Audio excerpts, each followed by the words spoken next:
LPD 1041. Signal 10 assistance. Inside the Squad, presented by the Lafayette Police Department. To protect and serve isn't just a motto, it's our mission. Sending another unit. Step it up. Welcome back, Inside the Squad, 2024. Glad to be back. Been a while, a couple years, I think. Lieutenant Hartman here at Lafayette Police Department. Been here 18 years. I'll be one of the regulars on the podcast. Captain Gossard, go ahead and introduce yourself. Captain Gossard, Brian Gossard. Been here for 20 years and in charge of admin services. My name's Scott Galloway. I'm the police chief, and me and Brian were the originators of the Inside the Squad, so glad to be back with him. And I've been a police officer for 25 years and proud to serve the city of Lafayette as the police chief. And I'm MK Reilly, LPD's community engagement manager. So I'm the newbie here. Thanks for having me. Yeah. And MK, thanks for setting this up. I think it's good to get back at doing this again, and the short episode here to explain what we're doing. Yeah, so this episode is titled, We're Back. Can you two explain, because you're the originators, yeah, and what actually the Brian was history my of the boss podcast then, so I'll let him explain. So the previous chief wanted to start a podcast, and he threw it on my desk, and the chief was my sergeant at the time, so we kicked it off, and it's probably a little embarrassing to go back and listen to those first episodes. There was a photo shoot that was embarrassing. Yeah. There's some embarrassing episodes. So, but now you just have to say yes, chief. Yeah, get it done. Yeah. And I heard that was a professional photo shoot. It was. Professional headshots. That's just out of down, our comfort down zone. on the street. We should have brought that with us. That would have been a good Oh, thing. it still exists somewhere, right? Yeah. Oh, yeah. Gosh, how much have we changed since that? Yeah. Hate to Gray think about hair and no hair. Did you have hair back then? I did not, no. I shaved my head right before the academy, so I haven't had hair for like 19 and a half years. No beard, too. That's the second time somebody's asked me about that today. Yeah, it was fun. It's people seem to like it, but we've gotten out of the swing of doing it, so thanks, MK, for bringing it back. And new technology, new room, new equipment, so this is great. Yeah, so it was previously hosted in City Hall, is that correct? It was, yeah, in council chambers. Well, we did it for a while at Matchbox, which was really cool. It was a good space, and then with City Hall, and it just, really, we didn't have any video features, but this is good. It's very cozy. Mm-hmm. Yeah, so for our listeners who are just listening on audio, we're actually in the media room in the new Public Safety Center. Yeah, we're all equipped with mics, cameras, right? Yeah. Fourth floor. Nice setup. Yeah. So, Justin, do you want to go over what we have in store, what your vision for the podcast is? Yeah, I mean, I think it's kind of whatever we want to make of it. I know that we have one coming up soon. Is Lafayette safe? I think that's going to be a good one that people are going to want to tune into, answer some questions about crime that we have here. We have a vision talking about different areas within our department, whether that's dispatch or specialties, maybe a segment on bringing in a retiree and talking about life after policing. And really, we want this to be, what do people want to hear? So we're open to, if there's something that you want to hear, that you want us to discuss, send that to us, and we'll toss around the idea of talking about it. Yeah, like any topics you guys have, email it to us. Our email is insidethesquad@lafayette.in.gov, or you can send us a private message on social media. And this is a good outlet, too, to talk about things that happen in the community that, may not get a lot of press, or you want to know more information about it. So this is a good opportunity to really get in detail of some of the things that are going on. And we want to do that. We want to talk about what crimes are going on, how our guys respond to things. So we want to be open and give information about what it is like to be a police officer. Yeah, when we talked about bringing this back, MK, I think one of the things we talked about is like the transparency piece to the community, right? Like there's nothing that we want to hide or need to hide, and we can kind of utilize this to talk about everything that's important to keep people informed. So really looking forward to it. Yeah, and there's a lot going on, both, inside the squad and in Lafayette.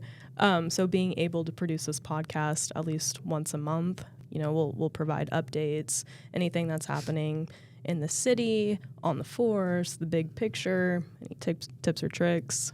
got a lot in store. And then you are also doing some things on social media, right, with producing stats on a monthly basis that we Yep. want to push out on our website. The website, MK has really improved that to be a functioning thing that we can go to and get information. So that's also a good asset for us and the community. Yeah, and not just the podcast, but we're really vamping up communications. And if you guys aren't following us on social media, be sure to do that on Facebook, Instagram, Twitter, X. We're on Nextdoor, website. So something's going on here. You should know about it. Right. Some form of fashion.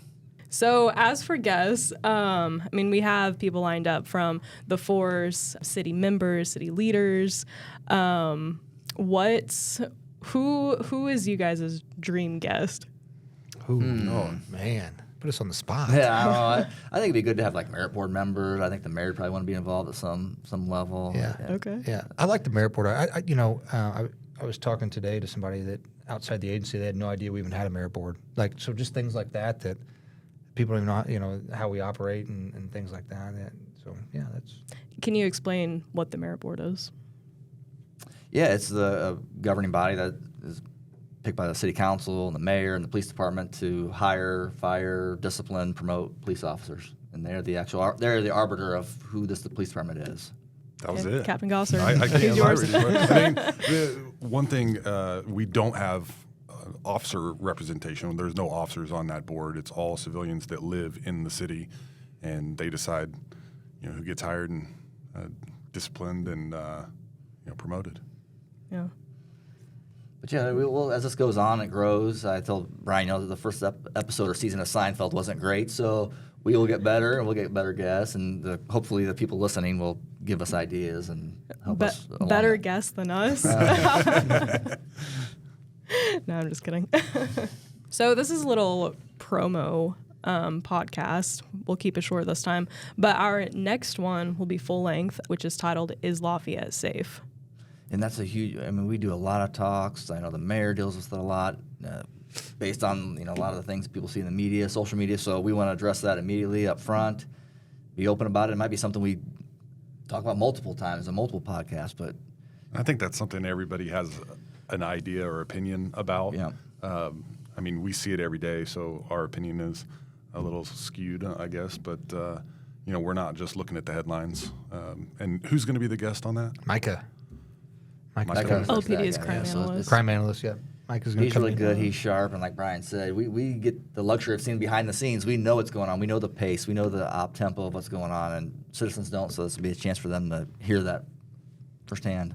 And it's the perfect time with 2024 just beginning. So we'll have all of the stats from previous years. And we can publish those. 2023. Let's publish stats, maybe a 20-year span or so, or 10-year span of stats. Yeah. We'll Sounds do good. that. Yeah. All right. We'll look forward to it.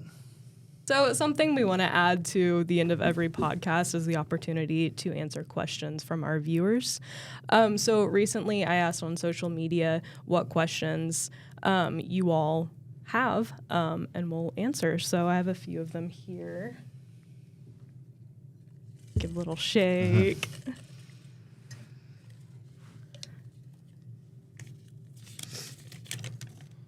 All right. First up, it's a funny one. Where does the police donut stereotype come from? So I think, I don't know, I've looked this up before too, just out of curiosity, that donut shops or coffee shops were the only thing open at night back in the day. So now you have 24-hour restaurants, you have places like that, but when policing first started, I think, and police officers were using vehicles, that was the only place open, so there were donut shops, and that's where that happened, I think, and I'm not going to lie, I still like eating donuts. People bring them to us. I'll eat a donut. I don't have a problem with it. Oh, yeah. Cops love donuts because everybody loves donuts. Yeah, right. They're good. delicious. Right. Yes. The better question is what percentage of our agency eats donuts? Yeah, I think it's probably 100. It's probably close to 100. Including yesterday when they brought it in. I didn't get any. I didn't see the email. It was all glazed yesterday. Good stuff. We ate them too fast. Sorry, Chief. Maybe. Let's see. How many calls do dispatch get a day? You were in charge of dispatch for a while. Yeah, ballpark is about 500 calls. I don't know what the breakdown is. Do you know offhand? 911 That was versus a third was or 911. 911. Yeah, Yeah, two-thirds sounds business 2/3 calls. non-emergency. So they're busy. Yeah, and I think the officers, when I was in patrol, I was a captain of patrol. There's some nights where you're getting a police call about every 5 minutes in a 12-hour span. So that's hopping. Wow. Do a good job. Yeah, Very they do. ethical part of the agency for sure. Next up, what is the most you can safely go over the speed limit and not get pulled over? When we do our hiring process, one of the captain's work questions is about discretion. Yeah. Don't give it away. But we always have to help people through that question because nobody knows rules and regulations and has an idea of pulling people over. But And there's so much that goes Yeah, into yeah. it. Like, how busy are we? Is everybody tied up? Where in the city are you doing traffic enforcement? Are you in a school zone? Are you out on veterans? weather conditions, are you aggressive driving? So a lot takes place. So there's in no decision black making. and white No. answer. No. It's different for every officer. I don't know if you're getting pulled over for 5 over very often, but it can happen. But you can technically get pulled over for even going 1 mile. Yes, over the limit is the limit. Yeah. It's not just a suggestion; Yeah. it's the limit. But we got to be reasonable about things, and that's what we like from officers: is be reasonable, use discretion, and make good decisions, and use your time wisely. Context is important. Mm-hmm. Yeah. Last one. I love the shake for Yeah. good measure. Yeah.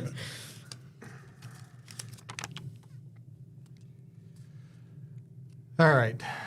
I'm going to summarize this question. It's kind of a lengthy one. It talks about Uvalde, Texas, and the response there from the officers. And basically, it's asking what does LPD do differently, or what does LPD do training-wise that the community could expect as far as response if that were to ever happen here? Yeah, and that's the call that everybody doesn't want to get, but we got to prepare for, and we prepare yearly, and we prepare multiple times by equipping and making sure our officers know that if that happens, we're going in. And whether it's me or the brand new officer, we're responding the same, and we are going after the active shooter, and we're going to eliminate that shooter immediately and not wait around. And those things are critical that we know how to do that and do it well. We've even had multi-jurisdictional training where we've had the actors dress up with having fake blood and things on them to make it real. We've also gone to the schools with our active shooter team to train all the teachers in the schools. So this is a high top priority thing, and then in training you, which you're in charge of. Yeah, and done a all lot of these incidents make national news, and that's a good place for us to learn what works, what doesn't, how can we adapt our training if it needs to be tweaked. And one other thing I want to point out, it's not just the back end response that we're preparing for. It's the front end investigations. If we get a tip about threats to a school, we will run that down immediately and solve it before it becomes a real problem. We've made arrests, even just recently, kids, saying something on social media, we get the alert. Within hours, our guys have made arrests to get that person so they don't go to school the next day. Now, I'm just thinking over the years that I've been here, the amount of active shooter trainings we've done. I know we used Tippecanoe Mall one night. So, I mean, the training opportunities here are endless to try to prepare for those situations. But those are difficult, ever evolving. And Yeah, that was a good one. I mean, that was when we were sprinting through the mall. Yeah, that was it's fun. It's fun. It's fun doing that training. I mean, being a cop's fun. it kind of brings a little reality to it that you got to be prepared Challenging. for it. Yeah, so. I remember that night. Yeah. And LPD also offers training to organizations, right? We do have an active shooter group, and I think Sergeant O'Shields is running that group now. So, but yeah, they do go around and offer trainings, and they'll walk through your facility or your factory, whatever it may be, and kind of talk about safety and what you could be doing to help keep yourself safer. So, yeah, those are always things that we're more than willing to do. If they want to reach out to us, we can arrange those. Good deal. Well, I think that's a wrap for this episode. Looking forward to the next one. That'll be fun. Yeah. And for everyone listening, you can find all these podcasts on SoundCloud, Spotify. We'll upload a video onto YouTube. Be sure to follow us on social media. What are social media? Facebook, Instagram. Facebook, Instagram, and Twitter. All right. All right. How should we sign off? Is there a Justin figured it out. signal? He's the guy here. Is there a signal that like 10 closes code. the Drop the shift? 10 code. Yeah. All right. Thanks for joining us. We look forward to having you next time on our Is Lafayette Safe episode. For now, Inside the Squad is 1042. Good one. Perfect. Or-